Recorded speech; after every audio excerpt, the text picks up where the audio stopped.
Email platforms for writers in 2024. Writers have never had it so good. Towards the tail end of 2023, I innocently asked readers what platforms they're most interested in, either that they're already using or would like to know more about. 70 replies later, turns out people really want to know more about their options. I'm not surprised, given the volatility of online spaces in the 2020s. Go back a decade or two and there was at least the perception of platform stability. Remember when it was inconceivable that Twitter would simply go away? There's been a proliferation of platforms vying for the attention of writers and readers, which has made it an increasingly complicated scene to enter and navigate. This article, and this audio version that you're listening to, is my first attempt to find my way through the maze, and hopefully it will help you as well. I've had to split this into multiple posts, and you'll see why when you figure out just how long this thing is that you've started listening to. Today I'm taking a look at email platforms specifically. Next time I'm going to look at other types of platform that are useful for writers, things like crowdfunding platforms, serialization, self-publishing, and so on. Obvious caveat before we get started, I will have missed things from this list. If your favourite platform or service isn't mentioned, or if you just disagree with any of the ones I've mentioned, I'll see you down in the comments. A quick note about licensing. It's important to protect your work when sharing it online. There are two aspects to this when publishing online. One, can you trust the organisation behind the platform you're using? And two, can you stop individuals from copying and potentially repurposing your work? Number one is all about making sure you're working with reputable websites and companies. Always check the T&Cs, especially if you're posting your work to their servers. T&Cs are massively boring, but in this case it's about valuing your work and looking after it. It's worth your time. Like if you're going to put the time into writing this material in the first place, look after it, put the time into looking after it on the other end.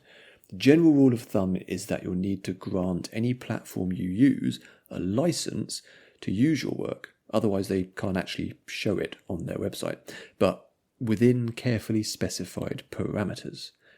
This is taken from Ghost's licensing term as an example. Grant of license. By submitting your content to Ghost Foundation's services, you grant Ghost Foundation a perpetual, irrevocable, worldwide, sub-licensable, royalty-free, and non-exclusive license to reproduce, modify, adapt, and publish your content solely for the purpose of displaying, distributing, and promoting your site. Still with me? It's quite broad, as these things tend to be. You're giving them permission to publish, adapt, and reproduce your work forever.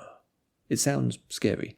The important bit is at the end, solely for the purpose of displaying, distributing, and promoting your site. In other words, they can't take your writing and go and sell it as a book without your permission. They can't go off and make it into a movie or something. Watch out for any platform that has an unrestricted license or which claims actual copyright/ownership over the submitted content. Also note the vital non-exclusive clause. This means you're not locked in to the platform. You can still take your writing and put it elsewhere in whatever way you want. As for concern number two, of unscrupulous individuals stealing your work for their own evil ends, well, no, you can't really stop that. Piracy exists. Large corporations, in fact, having fought it impotently for decades, are now trying to own it through the mass scraping of data by their AI models. If you can't beat them, etc. Thing is, no professional agent, editor, or publisher is going to engage with stolen material. So you don't need to worry about your book suddenly showing up on the New York Times bestseller list with someone else's name attached. But you might see your words show up on other dodgy sites. Remember though, people who really value your work, the ones you actually want to connect with, will always come straight to you. They'll make a point of doing that. They're not going to pirate your work. Generally, any measures you try and put in place to stop piracy will primarily only harm your legitimate readers/customers. My advice would be to not get all kinkanute about piracy. It would just be a waste of your time. Focus on the readers that actually matter. Okay, on with the show.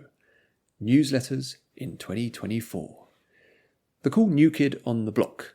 Newsletters are where it is at. Except they're old. Really old. Email lists have been a thing since at least the 90s and haven't really changed all that much. You write a newsletter, it gets sent out to lots of people. Simple. In fact, word has it that this was invented long before the internet and used to go out via paper envelopes and post boxes. Crazy, I know. The technical process has evolved. Sticking emails into a BCC list doesn't really scale very well. Rewind a decade and MailChimp was the obvious go-to. Big corporations used it, as did individuals and small companies. The emphasis there was and still is on marketing-style emails and looking professional and corporate. The big shift in the last 5 years or so has been the introduction of a new kind of newsletter service, which focuses more on writers and long-form writing rather than image-heavy corporate promo pieces with complex layouts. Here's the thing about mailing lists. You should have started building yours about 20 years ago. If you don't have one yet, the time to start is right now. Seriously, go and do it right now. Maybe read the rest of this article so you know where you're going, but then go and do it. A list of people genuinely interested in your work that you can communicate with directly, independent of unpredictable social networks, is immensely valuable. Overzealous spam filters aside, it's a far more reliable mode of communications than social networks, or, in fact, waiting to publish your next book. Even if you're traditionally published and doing very well for yourself, thank you very much, you should still be building a list. If you're brand new and nobody knows who you are, you should be building a list. If you're self-published, you should definitely be building a list. There are no real drawbacks to building a list of enthusiastic readers. So do it now. It doesn't mean you have to fully commit to the newsletter game, but it will give you options and agency. So let's look at what you can actually use to pull this off. Substack. This is the biggie, the cool kid in town. Also the troubled kid, the pseudo-intellectual kid with delusions of grandeur and naive political opinions. Substack is a lot of things. The short version is I use Substack for this newsletter and in fact to publish this podcast audio version that you're listening to as well. As a toolkit for writers, it's incredible and I highly recommend it. Here's what you get. A very easy to use interface and newsletter editor, an accompanying website with all your material on it, an easy option to receive income from paid subscriptions if you want to go that way. You can also use Substack to host video and podcasts. Pretty good community features, making it easy to get feedback on your work and drive discussions. There's an integrated social network that is superficially similar to Twitter of old called Notes. It's still pretty new, but so far I've found it pleasant and actually quite useful. A highly effective recommendation engine, and there's a lovely community of fiction and non-fiction writers.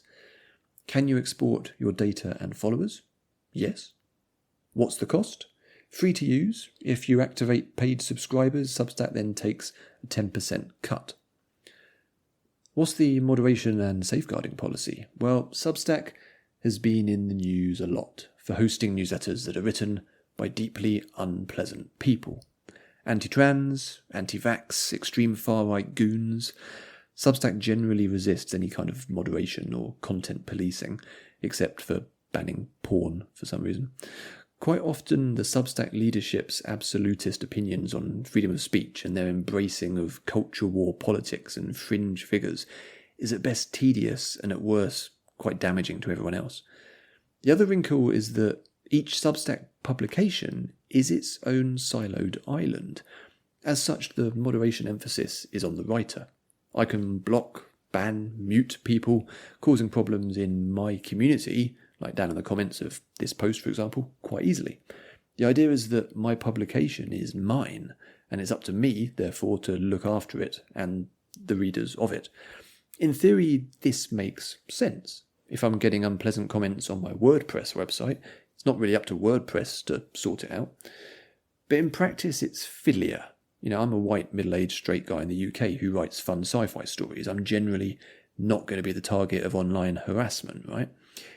It's not that simple for everyone, and with the introduction of Notes and the recommendations network across Substack, both of which are fantastic tools, don't get me wrong, but it means that publications aren't as isolated as they once were.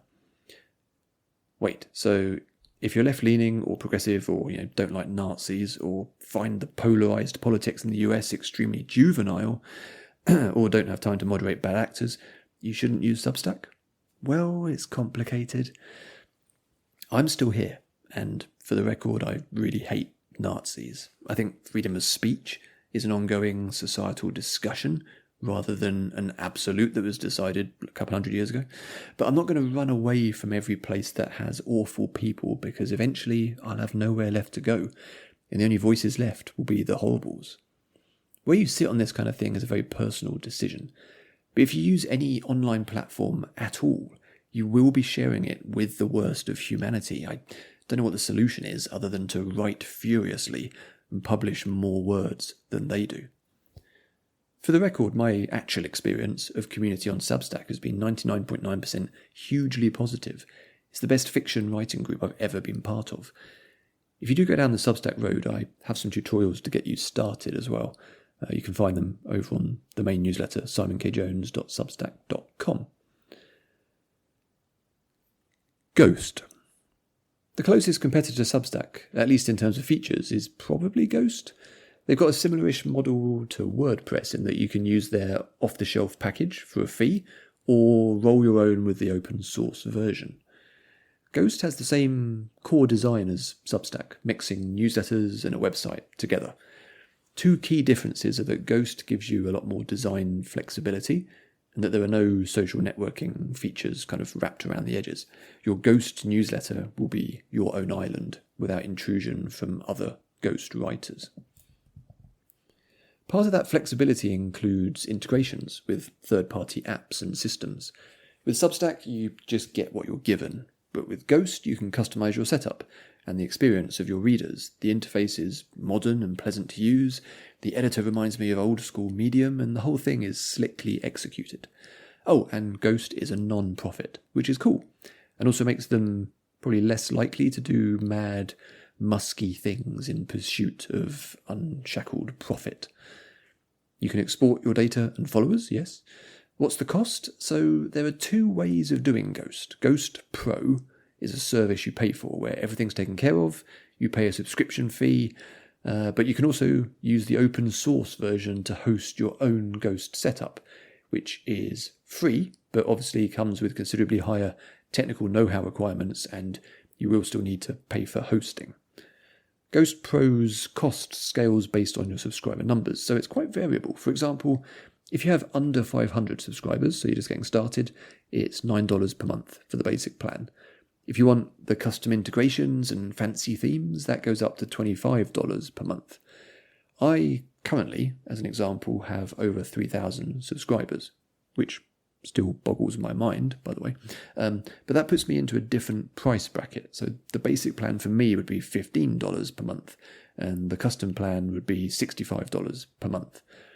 For me, then, that equates to $180 per year minimum, or it suddenly leaps up to $780 per year if I wanted to actually take advantage of Ghost's more flexible setup, and that's not really doable for me.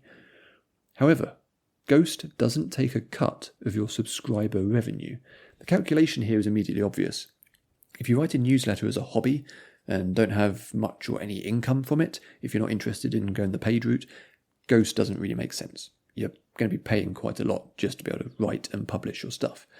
But if your newsletter is more of a business, then Ghost suddenly becomes much more exciting. You're paying a fixed rate, scalable to your customer base, i.e. the number of subscribers you have, but that's entirely separate from your actual paid subscriber income. So whether you have 10 or 10,000 paid subscribers, Substack will always take 10% of your income, which is going to become increasingly painful as you become more successful. Ghost, on the other hand, takes a fixed amount relative to total subscriber numbers and doesn't care how much you're actually making from the newsletter. What's the moderation and safeguarding policy?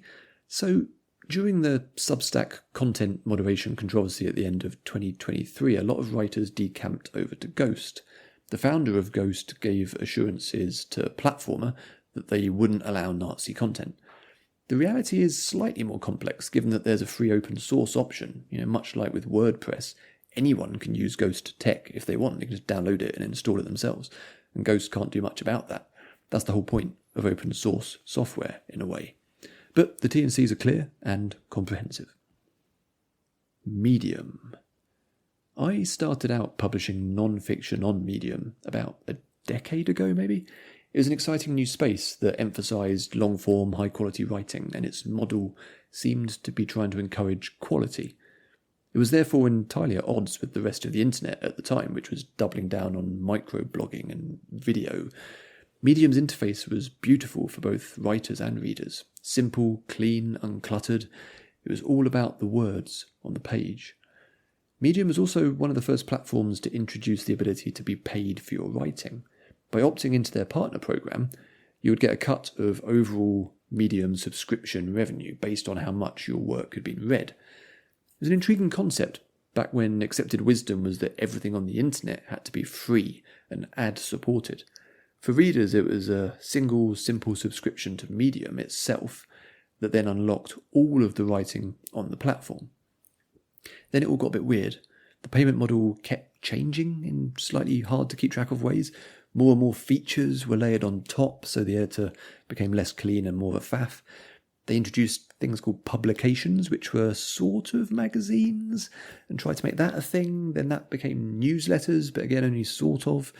The feed for what you were reading became increasingly algorithmic to the point that I could never actually find the writers I'd originally chosen to follow.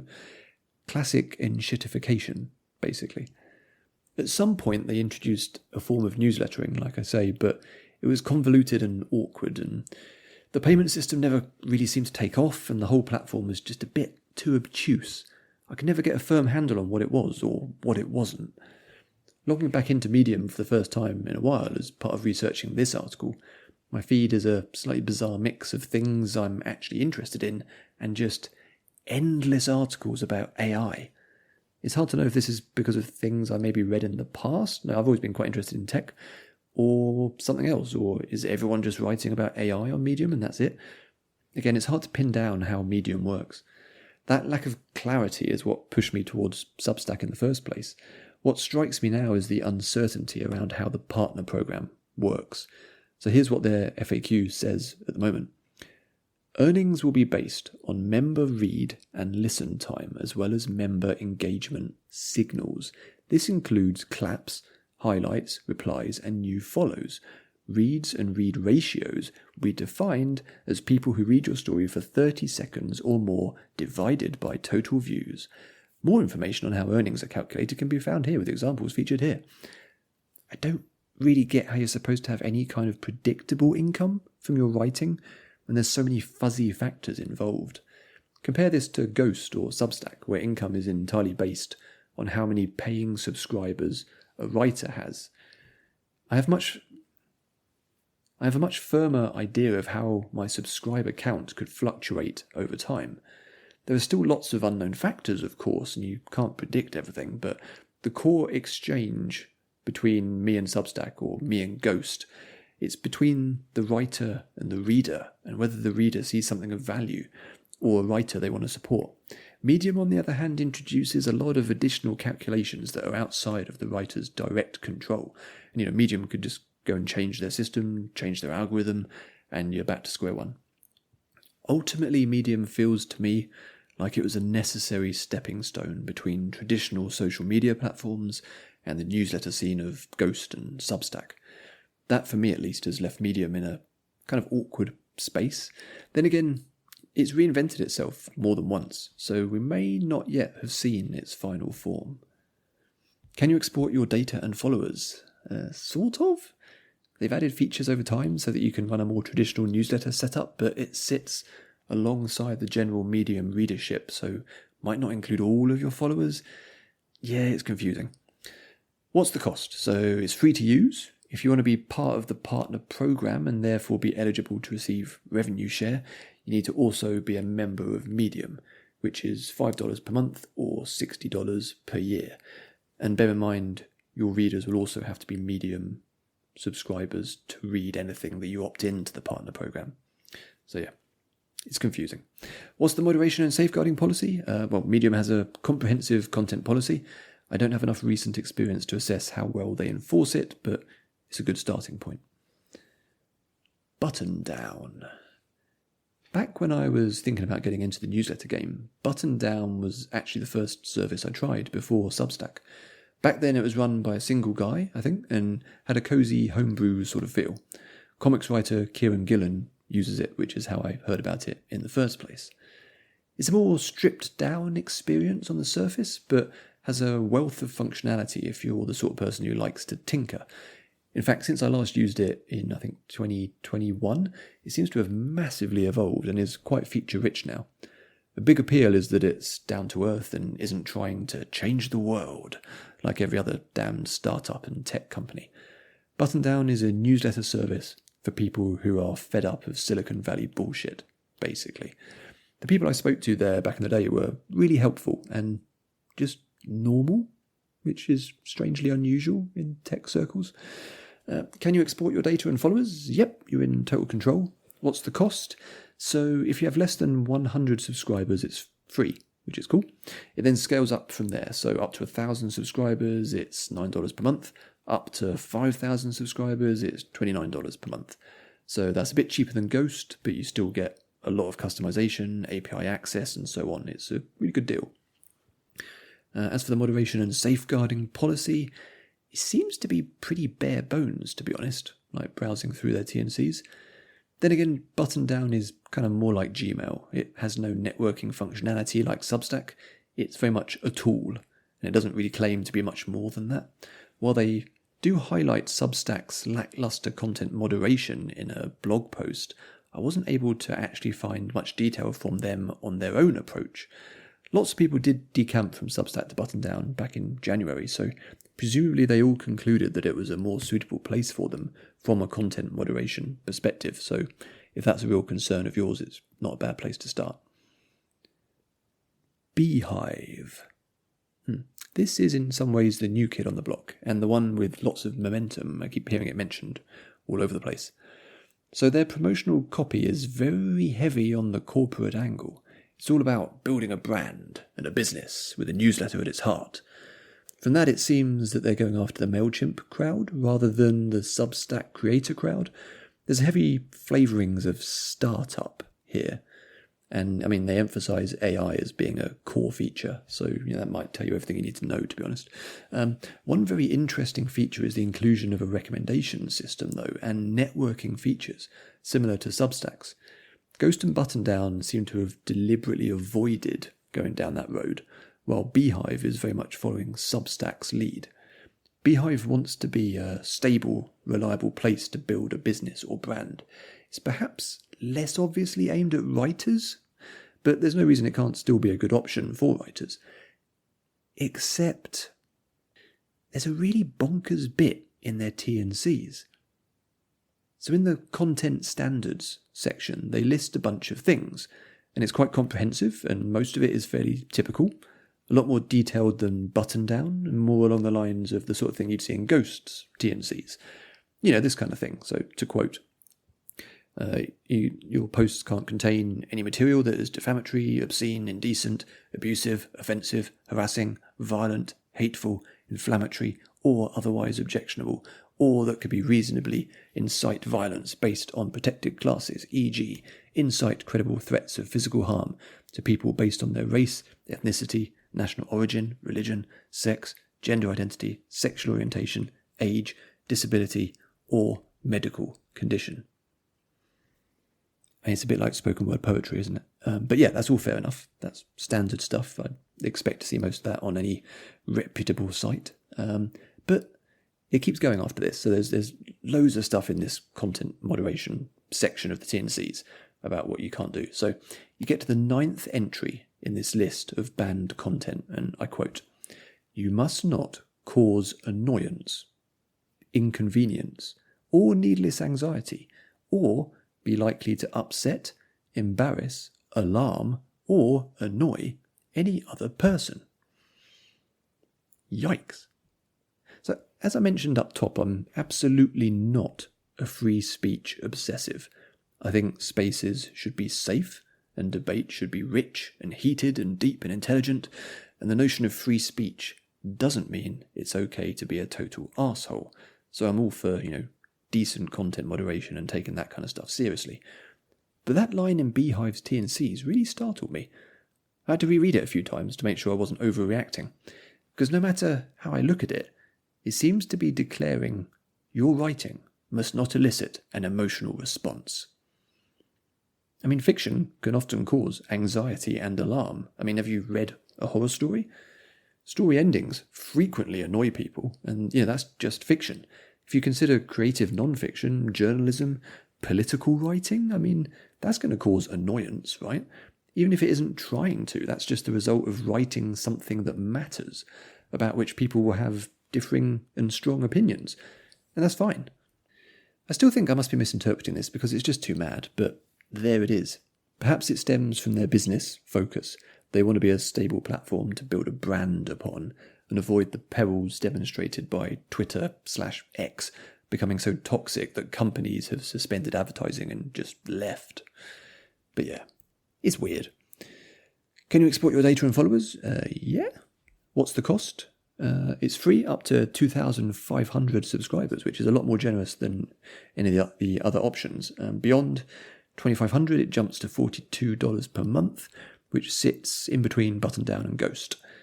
What's the moderation and safeguarding policy? See what I said earlier? It's kind of loopy.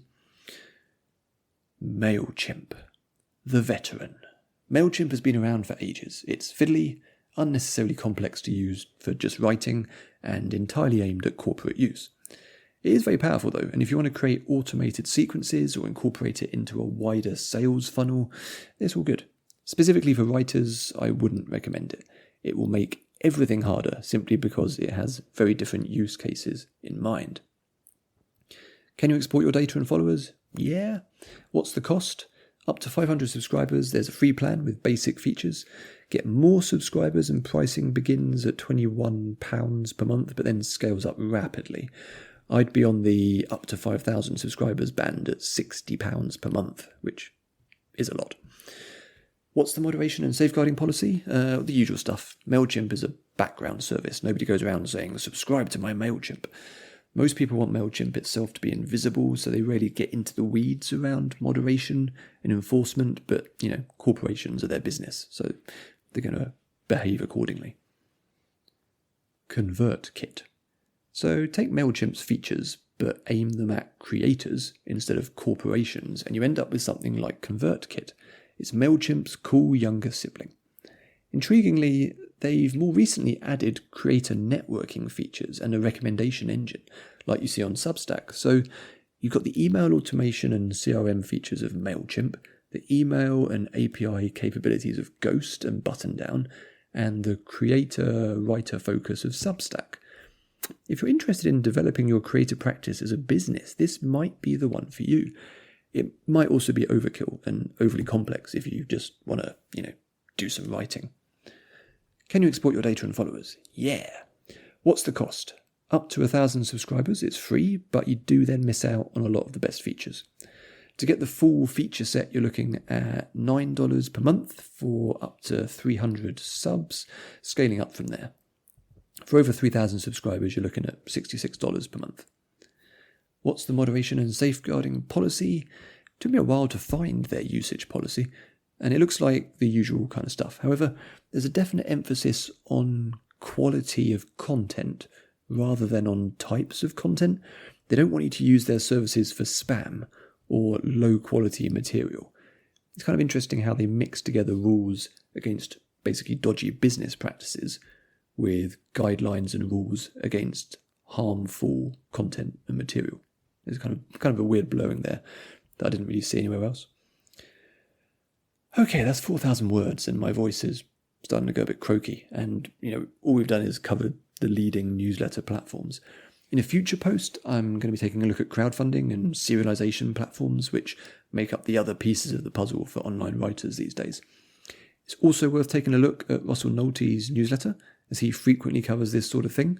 For more general platform and media analysis, Simon Owen's media newsletter is good, as is Platformer. I wrote this in February 2024. If you're listening from the future, things may well have changed drastically. You know what these online platforms are like. So do hop down into the comments over at simonkjones.substack.com to let me know if I missed anything, to share what you prefer to use and why. And meanwhile, I'll see some of you on Wednesday for the next episode of the extremely fun Babylon 5 rewatch that I'm doing, and on Friday for a new chapter of my serialized story Tales from the Triverse. Thanks for listening. I hope this was useful, and get writing.